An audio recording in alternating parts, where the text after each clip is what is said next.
이름으로 간절히 기도합니다. 아멘. 할렐루야. 네, 오늘도 이렇게 주님의 거룩한 예배 가운데 오심을 우리 주의 이름으로 환영하고 축복합니다. 우리 옆에 계신 분들에게 우리도 한번 인사하시죠. 사랑합니다. 축복합니다.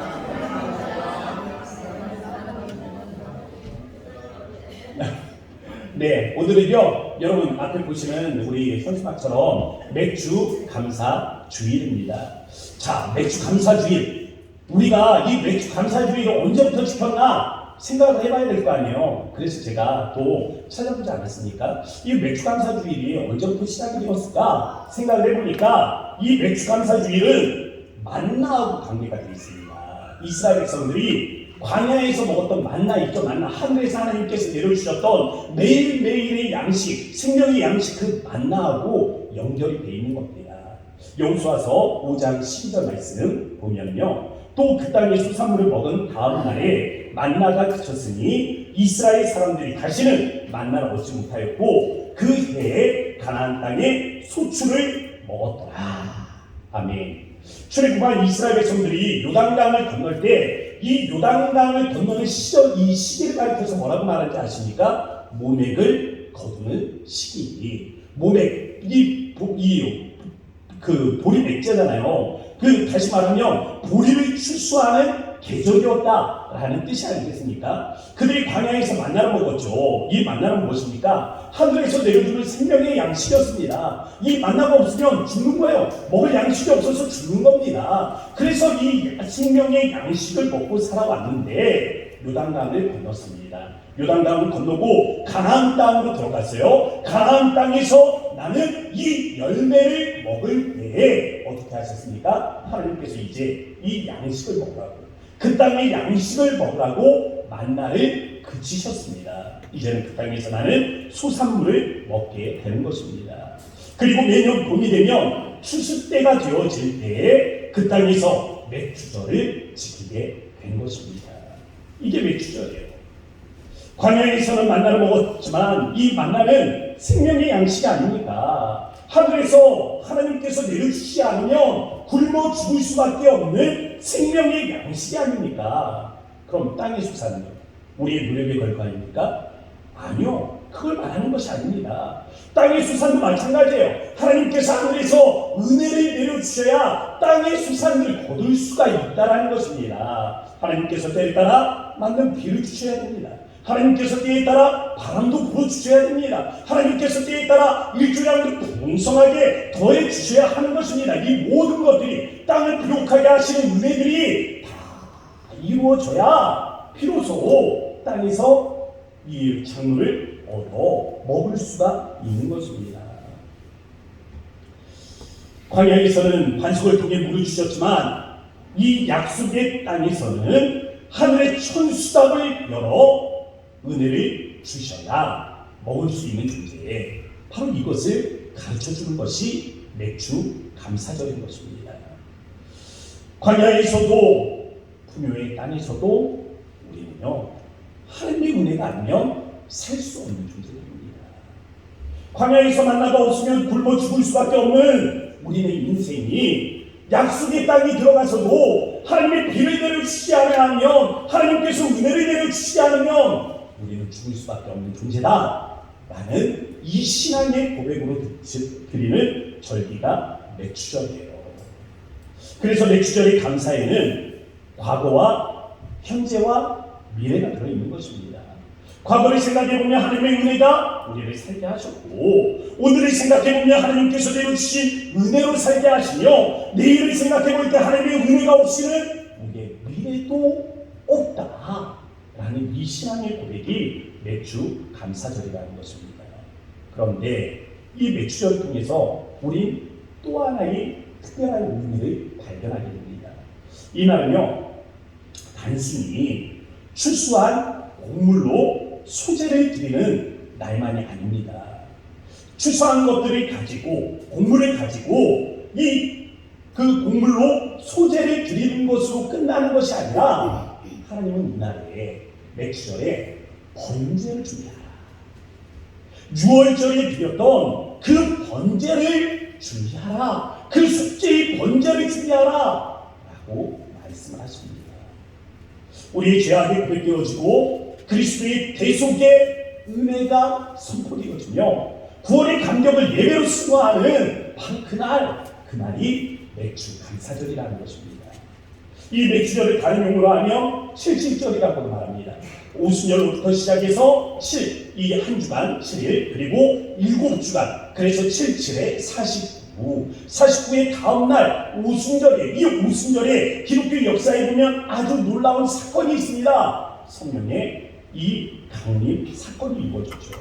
정리해 보면 맥주 감사절의 감사 고백에는 과거와 현재와 미래가 있고, 또한 이 맥주 감사절의 감사의 고백에는 그 중심에 예수 그리스도의 대속의 은혜가 있다라는 사실입니다. 이처럼 맥주절은 어제나 오늘이나 영원토록 동일하신 예수님의 은혜를 고백하는 것입니다.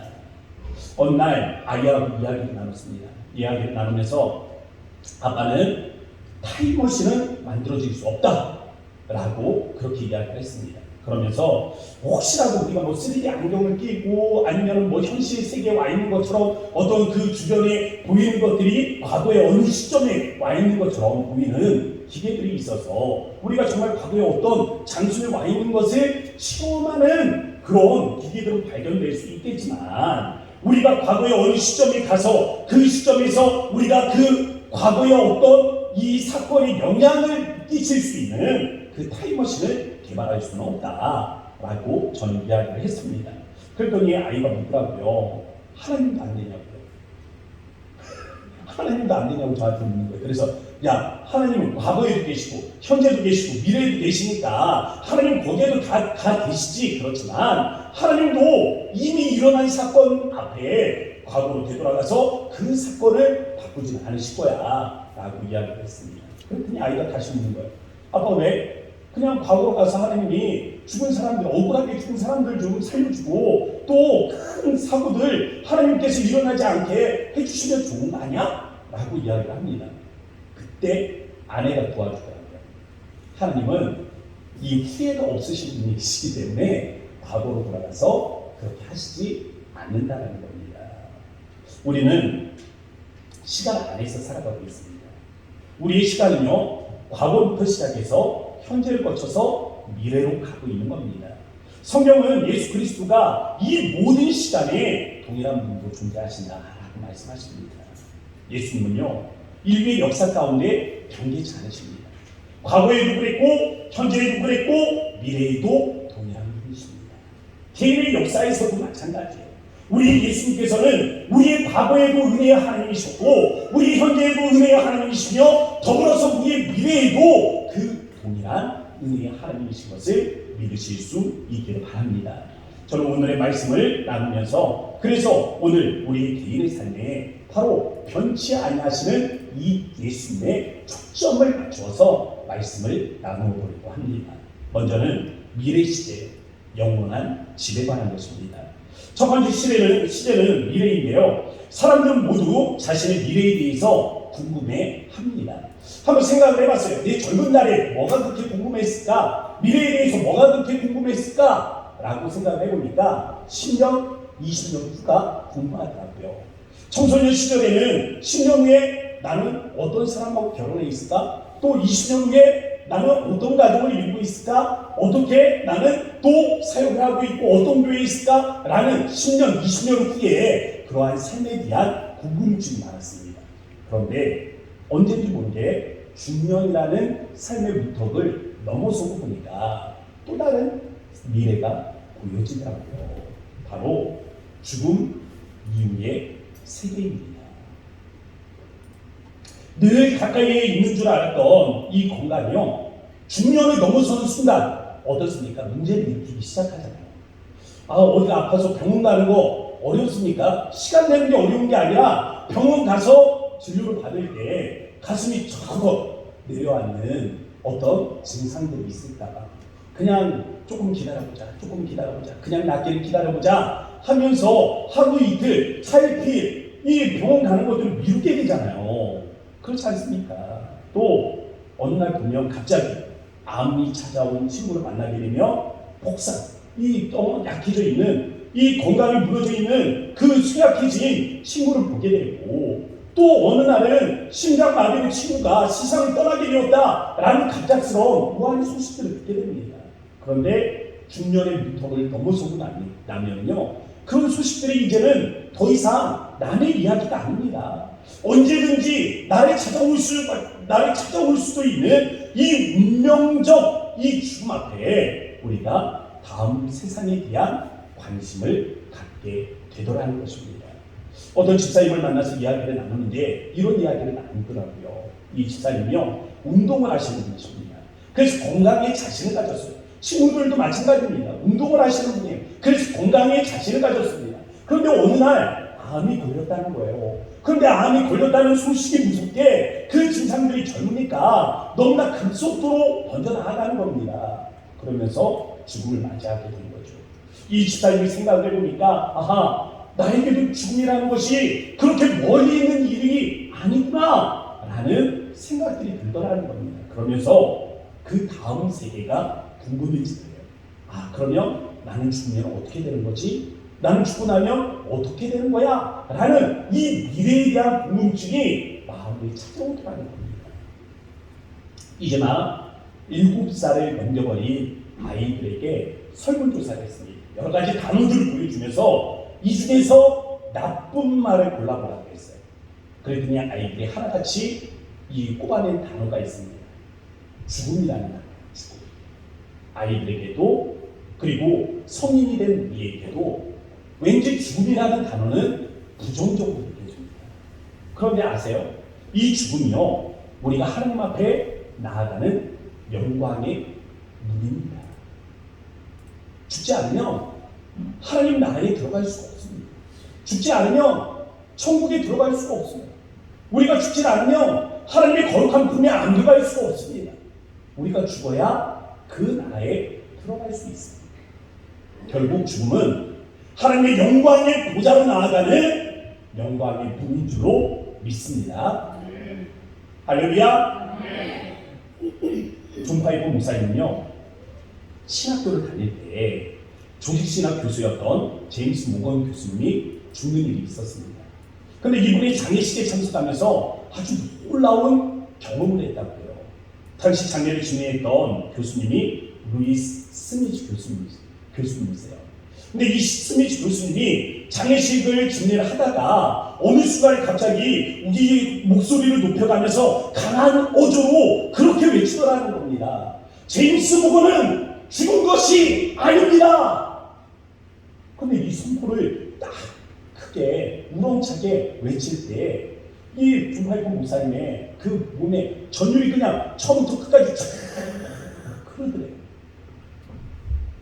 장례식장에 이 역행하는 진리가 덮어왔을 때, 누군가의 죽음 앞에서 죽지 않았다라는 이 진리를 선포하는, 이 역행하는 진리가 선포되어질 때 존파이브 목사님은 전율을 느끼며 40평생을 한 번도 잊어보지 못했다라는 말입니다. 그 순간을 말이죠. 몇 달 전만 해도 강의실에서 조직신학을 강의하던 모건 교수는 그때도 죽지 않았고 이제는 관 속에 들어가서 땅 속에 묻히는 그 순간에도 죽은 것이 아니라 하는 이 모순적 상황을 우리가 어떻게 이해하면 좋을까? 예수님께서는요, 이 영원한 생명에 대한 모순적 상황에 대해 특별한 말씀을 우리에게 전해주십니다. 요한복음 11장에 보면 나사로 사건이 있죠. 죽은 자가 살아나는 사건입니다.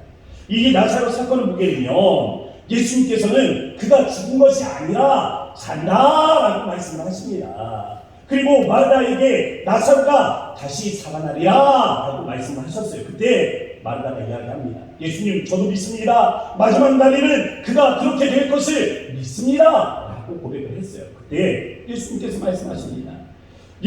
요한복음 11장 25절 26절 말씀에 예수께서 이르시되 나는 부활이요 생명이니 나를 믿는 자는 죽어도 살겠고 무릇 살아서 나를 믿는 자는 영원히 죽지 아니하리니 이것을 내가 믿느냐.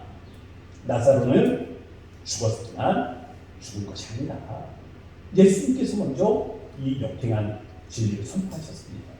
그는 이미 죽었어요. 죽어서 무덤에 들어간 지 이미 3일 지났습니다. 그럼에도 불구하고 예수님은 그가 죽은 것이 아니라 산다라는 이 역행한 진리를 선포하십니다. 그리고 나사로에게 명령을 하시죠. 나사로야, 나오라. 믿음 안에서 우리는 죽지 않는다라는 것입니다.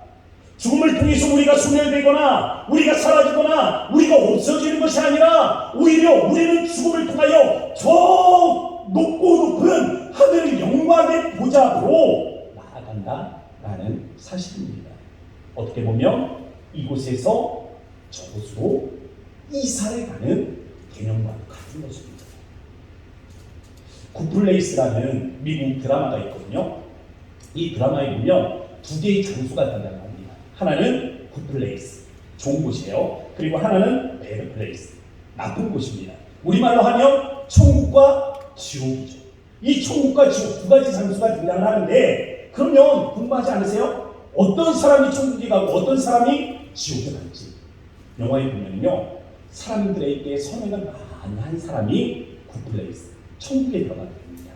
그래서 영화에 보면 사람들이 남들에게 선행을 하잖아요. 그러면 그 머리 위에 점수가 있어요. 이 점수가 띠리리리 파란 점수로 올라가게 됩니다. 그런데 남들에게 나쁜 일을 하잖아요. 띠리리리 빨간불이 켜지면서 점수가 내려가요. 그래서 지옥에 갔다 천국에 갔다 이 땅에서 어떤 일을 하면서 사느냐에 따라서 왔다 갔다 왔다 갔다 하는 모습들을 보게 됩니다. 굉장히 인본주의적 발상이라고 할 수 있겠죠. 사후세계는 하나님께서 신적인 존재가 만들어 놓았는데 그 사후세계에 들어가는 방법은 사람들에게 달려있는 것 아니겠습니까? 사람이 어떤 결정을 하고 사람이 어떤 일을 하느냐에 따라서 굿플레이스, 천국에 들어가든지 아니면 배드플레이스, 이 지옥에 떨어지든지 한다라는 거. 어떻게 보면 굉장히 인본주의적 발상이고 사후세계를 궁금해하는 인류에게 인간이 줄 수 있는 최선의 답이다 라고 말할 수 있겠습니다. 요한복음 14장에서 예수님께서는 우리의 거처를 예비하기 위해서 먼저 가신다라고 말씀을 하셨습니다. 우리 14장 2절 말씀, 우리 앞에 있는 자막을 보면서 함께 읽어보도록 하겠습니다. 시작. 내 아버지 집에 거할 곳이 많도다. 그렇지 않으면 너희에게 이르렀으리라. 내가 너희를 위하여 거처를 예비하러 가느니. 아멘. 예수님께서는요, 나 있는 곳에 너희도 함께 있게 하겠다 말씀을 하셨어요. 문제는 우리가 예수님 계신 그곳에 어떻게 하면 함께 할 수 있느냐라는 사실입니다. 무엇을 해야 마지막 순간 주님이 예비하신 하늘 아버지 집에 우리가 있겠느냐라는 것이죠. 보통의 사람들이 생각하는 것처럼 정말 우리가 많은 선행들을 한다면 그곳에 있을 수 있겠는가? 마지막 때에 우리가 과연 그곳에 있을 수 있을까? 선행을 하는 것은 좋지만 우리가 저지른 죄악의 문제들은 과연 우리가 또 다른 사람에게 좋은 일을 했다고 해서 없어질 수 있는 그런 일인가? 라는 것입니다. 저는 그 답, 우리의 미래가 천국에 있을 수 있는 그 답을 현재의 시점에서 찾았습니다. 두 번째, 현재 시제죠. 하나님의 사람입니다. 두 번째 시제인 현재 시점에서 핵심은 바로 그것입니다. 오늘 나는 누구인가? 우리의 신앙 정체성. 나는 누구인가? 라는 이 질문에 대한 신앙의 정체성이 핵심입니다.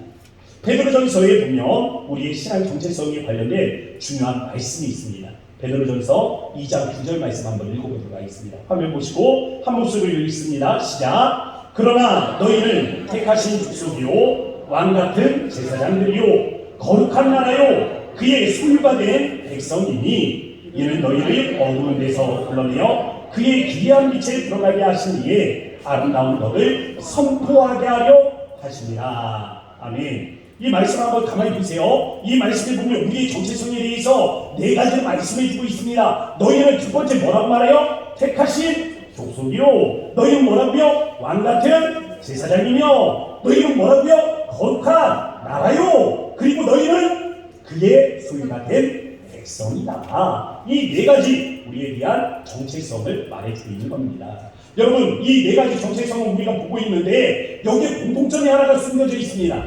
보이세요? 보이세요? 찾았어요? 하나의 공통점이 뭔지 아시겠습니까?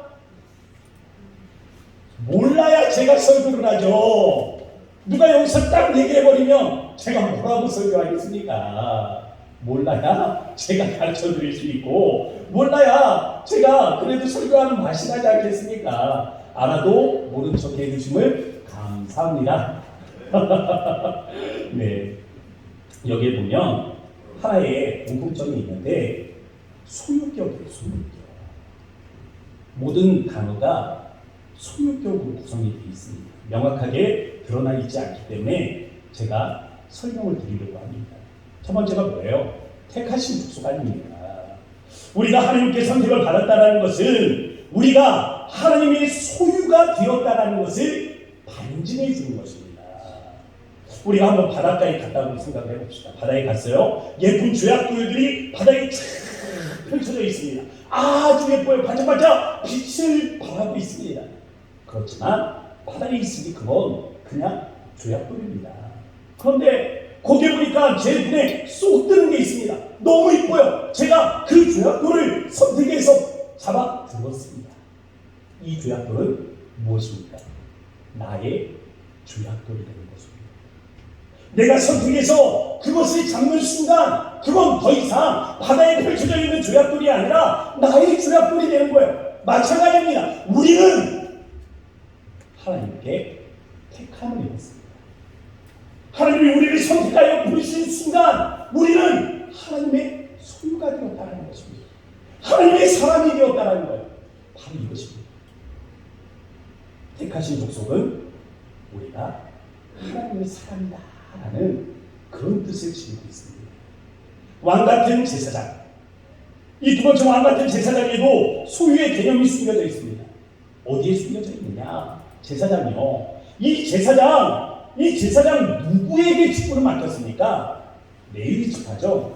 왜 그럼 레위 지파에게 하나님께서 이 직분을 맡기셨을까요? 민수기 3장 12절 말씀에 보면 보라, 내가 이스라엘 자손 중에서 레위인을 택하여 이스라엘 자손 중에 태르리어로 태어난 모든 자를 대신하게 하였은즉 레위인은 누구 것이라고요?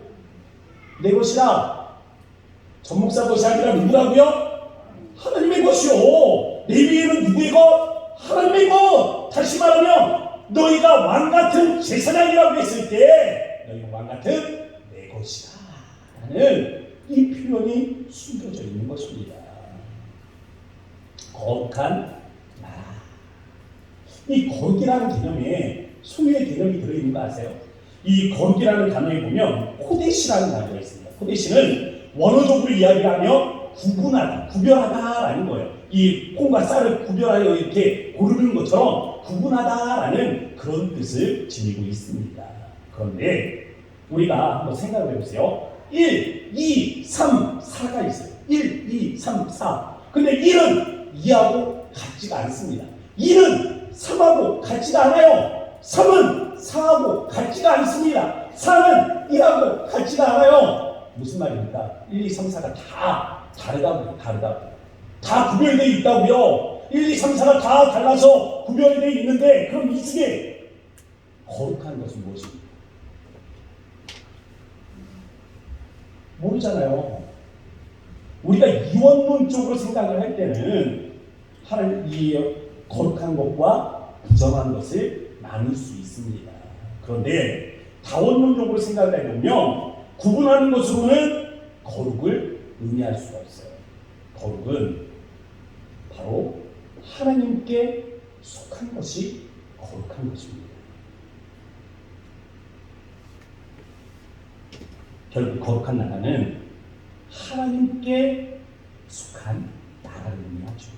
그래서 마지막 네 번째 포인트는 직접적으로 이렇게 말하는 건 아닙니까? 너희는 그의 소유가 된 백성이다.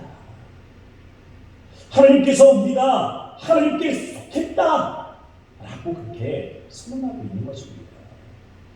우리가 하나님의 사람이다 라고 말하고 있어요. 우리를 향한 하나님의 가장 고귀한 하나님께서 너는 내 것이라고 말하는 가장 고귀한 표현이 무엇인지 아십니까? 너는 내 아들이다 라는 표현입니다.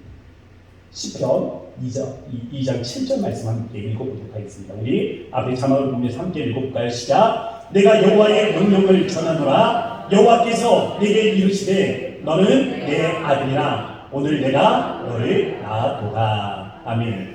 예루살렘 공의회가 열렸습니다. 이 예루살렘 공의회가 열릴 때 바울이 이스라엘 교회 앞에 이를 이렇게 설명하는 장면이 있습니다. 이 2장 7절 말씀을 똑같이 설명을 하는 거예요. 사도행전 13장 33절 말씀 함께 읽어보도록 하겠습니다. 함께 읽습니다. 시작. 곧 하나님이 예수를 일으키사 우리 자녀들에게 이 약속을 이루게 하셨다 함이라. 시편 둘째 편에 기록한 바와 같이 너는 내 아들이라. 오늘 너를 낳았다 하셨고. 아멘. 예수를요 죽은 자 가운데서 살리신 우리 하나님께서 우리 약속의 자녀들에게 이 말씀이 이루어지게 하신 것입니다. 너는 내 아들이다. 너는 내 딸이다.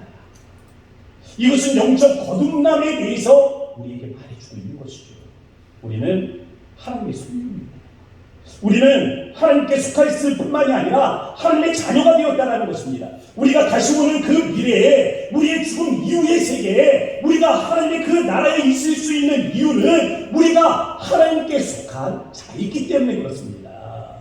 예수님께서는 우리의 거처를 예비하기 위해서 먼저 가시겠다라고 말씀을 하셨어요. 그리고 그곳에 보면 거할 곳이 많다라고 말씀을 하셨습니다. 그럼 생각을 해보세요. 그곳에 거할 곳이 많다고 해서 아무나 그 나라에 들어가는 것입니까? 아니요, 그렇지 않습니다. 우리가 그곳에 나 있는 곳에 너희도 있게 하리라는 이 예수님의 말씀처럼 어떻게 우리가 천국에 들어갈 수 있겠느냐는 것입니다. 그 이유가 무엇입니까? 바로 우리가 하나님의 소유요 또한 하나님의 자녀이기 때문에 그렇습니다. 우리 예수님께서 예비하신 그곳은 자녀들을 위한 곳이라는 거예요. 하늘 아버지의 이름, 하늘 아버지의 아들로 우리를 거듭나게 하셨기 때문에 우리로 하여금 그 나라에 입성하여 들어가도록 허락하신다는 것입니다. 여러분들이 죽음 이후에 하나님의 나라에 있을 수 있는 이유, 여러분들이 죽음 이후에 저 천국 하나님의 보좌에 들어갈 수 있는 이유는 하나님이 여러분을 자녀가 되게 하셨기 때문에 하나님이 여러분을 아들로 삼아주시고 딸로 삼아주셨기 때문에 우리가 그곳에 있게 되는 것입니다. 그러므로 우리가 미래에 대한 의심이 싹들 때 나 천국에 들어갈 수 있는 거야? 나 정말 천국 갈 수 있는 사람이야? 라는 이 의구심이 싹들 때 우리가 기억해야 할 것이 무엇입니까? 바로 오늘입니다. 오늘. 나는 누구인가? 나는 누구인가? 나는 하나님의 자녀가 아닌가? 내가 하나님의 자녀라면 내가 그곳에 내 아버지 집에 있는 것이 마땅하지 않은가? 라는 이 믿음을 가질 수 있어야 하는 것입니다. 그런데 이 같은 신앙의 정체성에 위기가 닥쳐올 때가 있습니다. 어느 순간 자신이 정말 하나님의 아들이 맞나? 나 진짜 하나님의 아들 맞아? 라는 그런 의심이 찾아올 때가 있습니다. 난 정말 하나님께 속한 하나님의 사람이 맞는 걸까? 라는 의심, 이 마음의 의심이 찾아올 때 오랜 믿음의 확신이 흔들려 버리는 그런 순간들이 우리에게도 있잖아요. 하나님의 사람으로서 나 하나님께 보호를 받아야 되는데 어느 순간에 보면 나 하나님께서 나를 지켜주시지 않는 것 같아 라는 생각들이 찾아올 때가 있지 않습니까? 상상하지 못한 절망의 순간들이 우리를 덮쳐올 때가 있고 저주받은 것처럼 매일매일 무한들이 싹 겹쳐져서 계속해서 나쁜 일들이 일어나는 것을 바라보면 나 하나님의 사람 맞나? 하나님의 자녀가 맞나? 하나님께 선택받은 사람이 맞나? 라는 그런 의심들이 싹 트는 때가 있잖아요. 다 된 줄 알았던 일이 길에 미치지 못합니다. 우리 마음대로 되지 않는 거예요. 그러면서 우리의 마음이 이렇게 의심이 싹트는 경우들이 있습니다. 어떤 때는 하나님께 선택받은 자녀로서 담대히 살지 못한 삶의 모습들도 있을 겁니다. 그래서 자신의 실수들을 생각하면 수치스러운 마음들이 들 때도 있죠. 그래서 스스로 그때 내가 왜 그랬을까 생각하며 스스로를 용서할 수 없는 그런 마음이 들 때가 있지 않습니까? 이처럼 오늘 우리의 자아를 이 뿌리부터 흔들어버리는 그런 상황을 만나게 될 때, 내가 하나님의 자녀라는 그 사실에 대한 의구심들이 싹트올 때 우리의 시선을 과거의 역사적 순간으로 옮겨가야 하는 것입니다. 그래서 세 번째 시대죠. 과거입니다. 구속의 은혜에 대해서 말씀을 드리겠습니다. 1995년의 일입니다. 502명의 사상자를 일으킨 이 끔찍한 참사가 있었습니다. 삼풍백화점 붕괴 사고였어요. 정말 누구도 상상하지 못한 끔찍한 사건이었습니다. 그러나 이 끔찍한 참사 속에서도 또 놀라운 일은요, 극적으로 구조를 받은 사람들이 40여 명이나 된다는 겁니다. 그 중에 한 사람이 유지한 양이 있습니다. 이 유지한 양이 붕괴 13일 만에 구조를 받게 되는데요. 이 며칠이 흘렀는지 모르겠는데 어느 날부터 이 이상하게 이 앞에 있는 이 벽이 점점 자기에게 가까이 내려앉더라는 겁니다. 철도 구조물과 구조물 사이에 공간이 있었고 우리 유지한 양은 그 사이에 이렇게 누워서 간신히 버티고 있었는데 어느 날부터인가 이게 점점 내려앉더래요. 그러면서 나를 압박해 오더라는 겁니다. 아, 이러다가 압사돼서 죽는 거구나 라는 두려움이 찾아오기 시작합니다. 이 구조작업이 더디다 보니까 어느 날부터 정부가 이 중장비 기계를 이 참사 현장에 투입하기 시작했습니다. 그래서 제조기 위에서 무거운 중장비 기계가 올라가서 땅을 파기 시작하니까 이 무거운 무게를 견디지 못하고 콘크리트 구조물들이 매일매일 가라앉기 시작하는 거예요. 그러면서 나 이대로 눌러서 죽나 보다, 이대로 갇혀서 이렇게 눌려 죽는가 보다 하면서 체념하는 순간 갑자기 발밑에 뽕 구멍이 뚫리더니 구조의 손길이 자신을 끄집어 내더라는 겁니다. 저는요, 이 현재의 시간 속에서 자신의 신앙의 정체성에 위기를 겪는 사람들이 있다면 각자가 경험한 이 구원의 순간을 기억해야 된다고 믿습니다. 우리가 과거에 압사되어서 죽을 것만 같은 그 인생의 무게로 인해서, 죄악의 무게로 인해서 우리가 우리 가슴이 그냥 꽝 내어 차고 압사돼서 죽을 것 같은 그 순간에 예수님을 만나 치유를 얻었던 그 경험을 기억해야 하는 것입니다. 물 한 모금 마시지 못하는 그 갈급함, 그 영적 갈급함에 은혜를 공급받았을 때 속이 그냥 시원해지면서 그 청량감, 그 구원의 그 청량감 있잖아요. 그 은혜의 순간들을 우리가 생각할 수 있어야 한다는 것입니다. 우리는 인생의 무게가 무엇을 뜻하는지 잘 알고 있습니다. 우리는 절망적인 삶이 주는 인생의 허무함과 그 수렁의 깊이를 잘 알고 있다는 겁니다. 믿음의 뿌리 가운데 나는 누구인가? 내가 정말 하나님께 선택받은 자녀인가? 내가 정말 하나님이 사랑하는 아들인가? 내가 정말 하나님이 사랑하는 딸인가? 이 의구심이 쌓고 올 때 우리는 자기를 위한 굴을 파서는 안 됩니다. 의심이 쌓고 올 때 숨어서는 안 돼요. 도망가서는 안 됩니다. 회피해서는 안 돼요. 자신을 위해서 판 굴은 더 깊은 수렁을 만들게 될 것입니다. 과거 그 수렁에서 구조되었던 경험을 되살려 보아야 합니다. 예수님께서 이 땅에 오심은 심판하려 하심이 아니오 그로 말미암아 세상이 구원을 받게 하려 하십니다. 말씀하셨습니다. 여기서 구원이라는 단어는요, 소조입니다. 소조. 이 소조는 위협 혹은 파괴로부터 구원해내다 라는 뜻을 가지고 있습니다.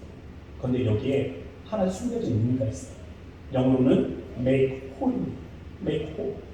완전하게 하다. 완전하게 하다. 세상에서 죽이고 세상에서 상하고 긁히고 상한 몸들을 예수님께서 친히 닦고 치유하여 주셔서 완전한 존재로 회복시켜 주십니다. 이것이 구원입니다. 우리는 실수하고 넘어질 수 있습니다. 때로는 스스로도 용서할 수 없는 수치스러운 상황에 빠질 수도 있습니다. 왜 그랬을까? 왜 그랬을까? 도저히 자기를 이해할 수 없는 그 상황에서 어떻게 나 같은 하나님의 자녀라고 말할 수 있겠어? 땅을 치면서 우겨하는 일들이 있어도 그 부끄러움 앞에, 수치스러움 앞에 얼굴을 들지 못하는 순간들이 찾아와도 우리 주님께서는 다가와 말씀하십니다. 그래, 그게 뭐지? 너란 존재는 그렇게 불완전한 거지. 그렇지만 넌 다시 일어설 수 있다. 다시 일어서서 나를 향해 달려올 수 있어. 난 너를 믿어. 라고 우리 주님은 우리에게 말씀하시는 분이십니다.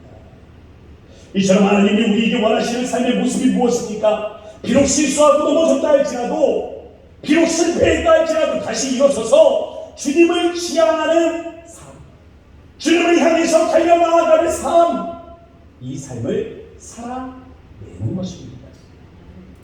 우리 주님이 우리를 위해 생명을 아끼지 않으셨는데 무엇을 아끼시겠어요? 주님이 우리를 위하시면 세상은 우리를 넘어뜨리지 못합니다. 우리가 이 사실을 믿음으로 한번 고백해 봤으면 좋겠습니다. 히브리서 13장 6절 말씀. 그러므로 우리가 담대히 말하되, 우리 함께 믿음으로 다 함께 외쳐보도록 하겠습니다. 주는 나를 돕는 이시니 내가 무서워하지 않겠노라. 사람이 내게 어찌하리요. 아멘. 주님이 우리를 위하시면 세상은 우리를 위협할 수 없다는 거죠. 오늘 우리의 절망적인 상황 때문에 하나님의 사람이라는 이 자신의 정체성이 흔들리는 사람들이 있다. 오늘 우리가 겪는 이 어려움 때문에 하나님 정말 나를 사랑하시는 분 맞아? 라는 의심이 싹트는 분들이 있다면 오늘 우리를 구원하신 주님의 사랑을 기억하실 수 있기를 바랍니다. 말씀을 마치겠습니다. 오늘 말씀의 제목은 시간은 거꾸로 흐르지 않는다라는 것입니다. 의미는 아주 간단합니다. 시간이 거꾸로 흐르지 않는다라는 것. 미래는 현재에 영향을 미칠 수 없습니다. 현재는 우리의 과거에 영향을 미칠 수 없어요.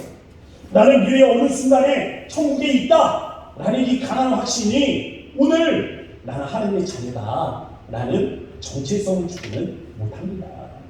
오늘 나는 하나님의 자녀다 라는 이 정체성이 과거에 예수께서 나를 위하여, 나를 구원하시기 위하여 나를 그 십자가에 못 박혀 죽으셨다, 그리고 나를 구원하셨다 라는 이 신앙의 경험에 그 어떤 것도 영향을 미치지는 못합니다. 시간은 반대, 거꾸로 있지 않습니다.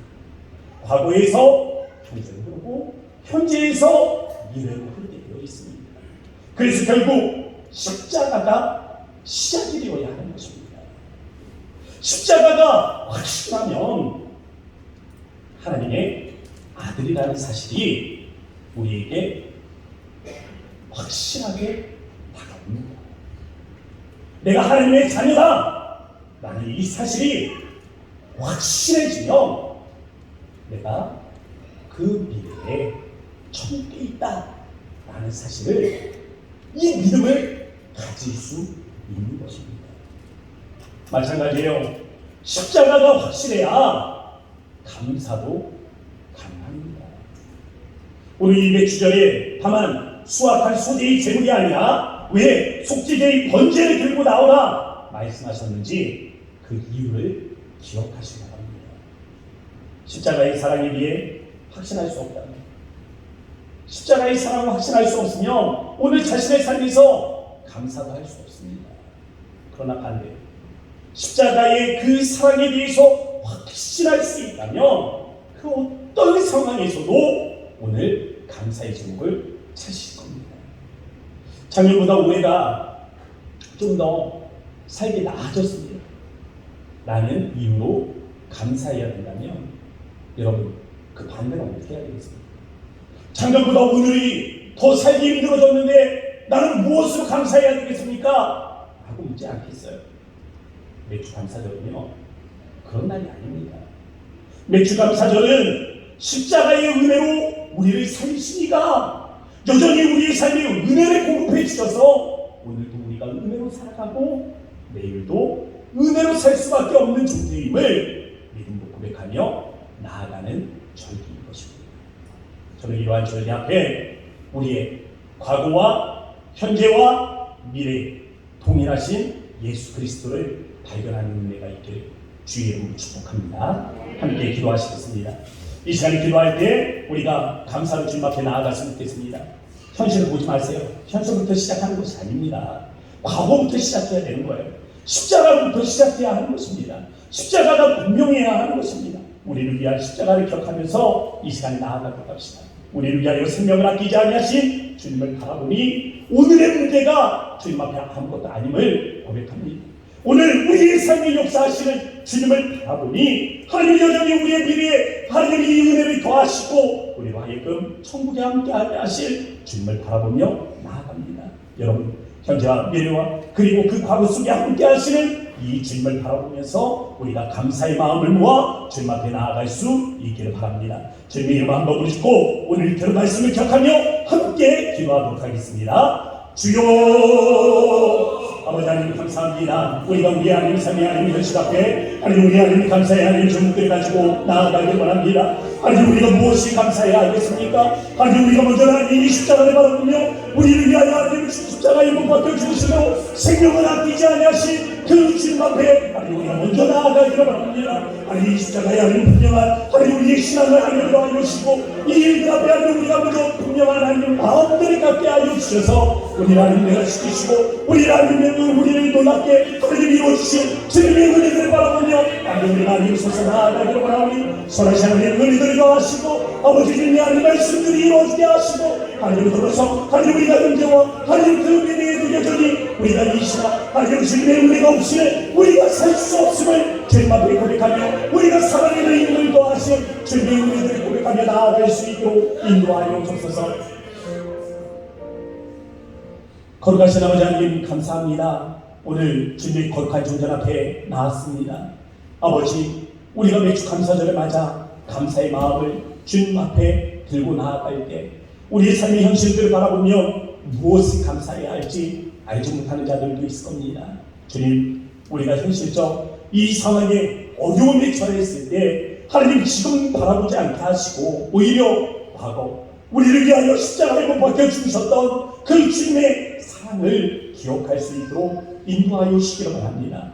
이 십자가가 우리에게 확실하게 하나님께서 함께하여 주셔서 나를 위한 십자가요 나를 위한 사랑요 나를 위한 주님의 은혜임을 믿음으로 고백하게 하시고 이 은혜가 오늘도 우리의 삶을 살아내게 하시는 은혜로 우리의 삶에 함께할 수 있도록 인도하여 주셔서 우리 모든 성도들의 가슴 위에 함께하여 주시는 주님께 감사의 영광 올려드리며 사랑 많으신 예수님의 이름으로 기도합니다. 아멘. 우리 다 함께 일어나셔서 찬송가 301장 함께 찬양하도록 하겠습니다. 301장입니다.